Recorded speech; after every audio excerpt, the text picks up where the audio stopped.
ভিডিওর শুরুতে চলে যাচ্ছে গ্রিস অ্যাথেন্সের হোটেলে। তো চলেন। হ্যালো এভরিওয়ান, কেমন আছেন সবাই? আশা করি ভালো আছেন। আমি ভালো আছি। এই ভিডিওটা নিয়ে আসছি আমার ইউরোপের ট্যুরে। আমি আসছি গ্রিসে। আমি এর আগের ভিডিওতে দেখিয়েছি আসলে গ্রিসের ভিসা কিভাবে করতে হয়। এবার চলে যাচ্ছে আসলে আমি যে হোটেলটাতে উঠেছি, হোটেলটা কেমন ছিল এবং হোটেলে আমি কি কি ফ্যাসিলিটিস গুলো পাচ্ছিলাম এবং কেমন আমার 2 নাইটস এর জন্য আমাকে কত টাকা পে করতে হচ্ছে, সবই। তো চলেন। 2 নাইটসের জন্য আমি অ্যাথেন্সের এই হোটেলটাতে পে করতেছি 80 ইউরো। 80 ইউরোতে পে করে আমি অ্যাটাচড বাথরুম সহ একটা বেলকনি পেয়েছি। আমার বেডটাও ডাবল বেড ছিল, কিং সাইজ ছিল, ওয়ারড্রপ ছিল, সাথে আমার একটা মিনি ফ্রিজ ছিল না শুধুমাত্র আসলে কেটলি, হট ওয়াটারের কেটলি ছিল না, এসি ছিল এবং বড় একটা বেলকনি পেয়েছি। ওভারঅল আমি স্যাটিসফাইড শুধুমাত্র কেকলি ছাড়া।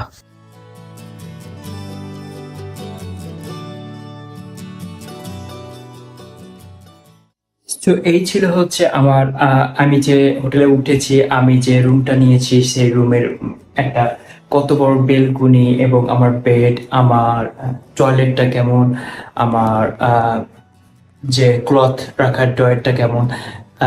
আশা করি ভালো লেগেছে, তাই না? সো এরপরে দেখাবো অ্যালবেনিয়ার তিরানা।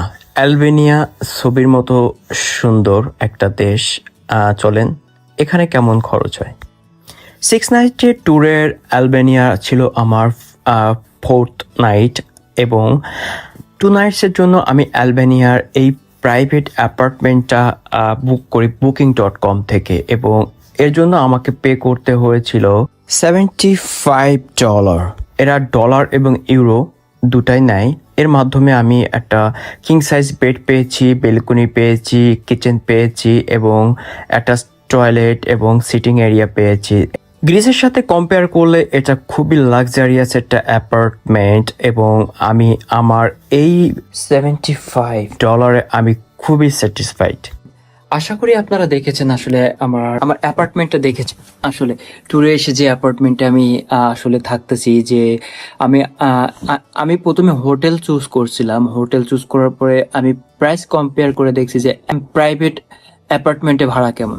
সো প্রাইভেট অ্যাপার্টমেন্টে ভাড়া খুবই কম এবং খুবই রিল্যাক্স। আমি চাইলে এখানে রান্না করতে পারবো, চাইলে হচ্ছে আমার ফ্রেন্ডদেরকে ইনভাইট করতে পারবো, যদি গার্লফ্রেন্ড থাকে গার্লফ্রেন্ড নিয়ে আসতে পারবো। সো কোনো বাধা নেই অ্যাপার্টমেন্টে। সো ফিল ফ্রি, একেবারে দিব্যি ভালো আসলে।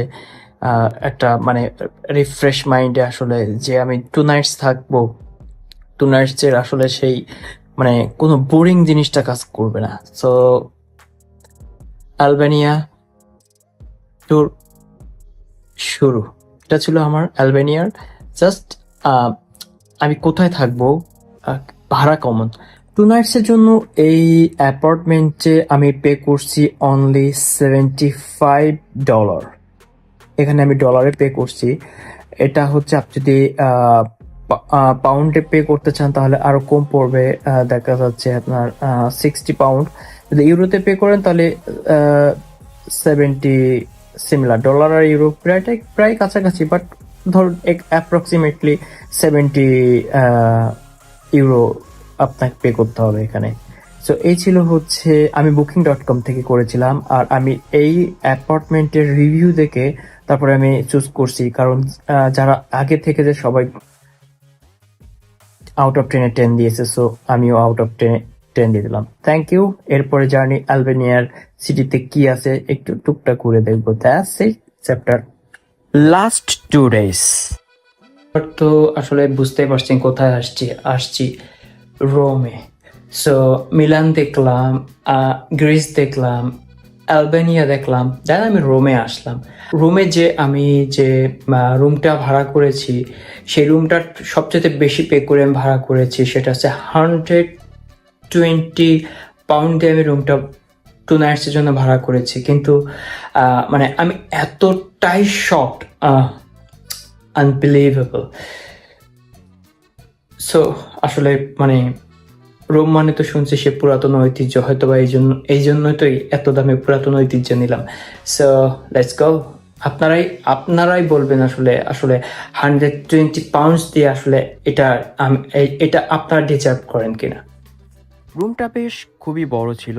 আমি একটা সোফা পেয়েছি, একটা কিং সাইজের বেড পেয়েছি, এছাড়া পেয়েছি একটা টি টেবিল এবং স্প্রেসো মেশিন, কেটলি এবং ক্লথ ড্রয়ার।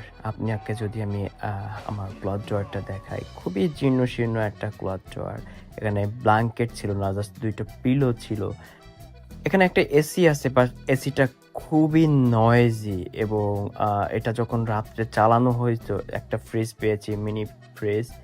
এসিটা খুবই জীর্ণ শীর্ণ এবং খুবই নয়েজি ছিল এবং টয়লেটটা, ছবিতে হয়তোবা টয়লেটটা দেখে মনে হচ্ছে যে খুব বড়। এটা খুবই ছোট একটি টয়লেট এবং আপনার পা রাখার জায়গা থাকে না। গোসল করার জন্য ওখানে আসলে আপনার হাত বেঁধে যায়। সো এই ছিল হচ্ছে আমার সেই রুমের একটা ওভারভিউ। এটা বাংলাটাকে ক্যালকুলেশন করলে কত হয় সেটা হচ্ছে এটা হয়। সো 2 নাইটসের জন্য আসলে আমি এটা পে করতেছি রোম শহরে। হ্যাভি লুক, দেখা যাক আসলে এই রোম শহরে 2 নাইটসের জন্য আমি যেটা পে করেছি সেটা আমি ঘুরে তুলতে পারি কিনা। সো সাথেই থাকবেন এবং don't forget to subscribe my YouTube channel, like, share and comments definitely.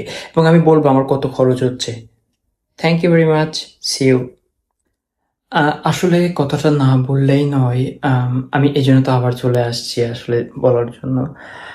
আমি গিয়েছিলাম একটু গোসল করে বাইরে গিয়েছিলাম যে আমি ইটালিয়ান কিছু খাবার খাবো, প্লাস একটু কালারফুল পানি খাবো, আর কিছু ন্যাচারাল ওয়াটারও নিব। বাট আমি কালারফুল পানি আর ন্যাচারাল ওয়াটার নিয়ে আসছি। আস্তে আস্তে ভাইকে বললাম যে আপনি কি বাংলা কথা বলতে পারেন না ইংলিশ? সে বললো কি আমি দুটাই পারি। তখন তার সাথে গল্প করতে করতে বেশ 10 থেকে 15 মিনিট গল্প করলাম। একটা পর্যায়ে বলছি যে আপনি কেন এখনো ইটালিতে পড়ে আছেন? বললো কি বউ বাচ্চার জন্য পড়ে আছি। আমি বললাম ইটালিতে অনেকে ছিল, তারা লন্ডনে গিয়েছে, ইউকেতে যেয়ে তারা বেটার লাইফ লিড করতেছে, অনেক কিছুই পাচ্ছে। এরকম ভালো মন্দ অনেক গল্প করার পরে আমি যখন চলে আসি সে আমাকে জোর করে অনেকগুলা মানে ফ্রুটস দিয়ে দিয়েছে, কোনো টাকাই রাখেনি, প্লাস কিছু কলা এবং কিছু স্ন্যাক্সও দিয়ে দিয়েছে। আসলে বাঙালিদের যে আসলে মানে হৃদয়, বাঙালিদের যে হার্ট, বিগ হার্ট বলতে হয়, যে আতিথেয়তা, আসলে মানে আনবিলিভেবল, আনবিলিভেবল। আমি গ্রিসে যেও একজনকে পেয়েছিলাম। আমি আসলে তাদের তাদের জন্য আসলে মন থেকেই দোয়া করি। আসলে মানে মানে আনএক্সপেক্টেড আসলে আসলে দেশীয় মানুষের প্রতি যে একটা ভালোবাসা, যে আত্মীয়তা, আমরা বাঙালি ছাড়া ইম্পসিবল। এই বিদেশের মাটিতে আসলে কে কাকে ফ্রি খেতে দেয়, কে কাকে 1 কাপ চা খেতে দেয়, বাট বাঙালিদের এই হার্টটা আছে। সো আমি দোয়া করি আপনাদের দুজনের জন্যই, যাতে আপনাদের উপরওয়ালা ভালো কোনো কিছু সবসময় ভালো রাখেন আপনাদের, এবং আপনাদের আশা যাতে পূর্ণ হয়। আর এই ভিডিওটার ডেডিকেট আমি তাদের দুজনকেই করলাম।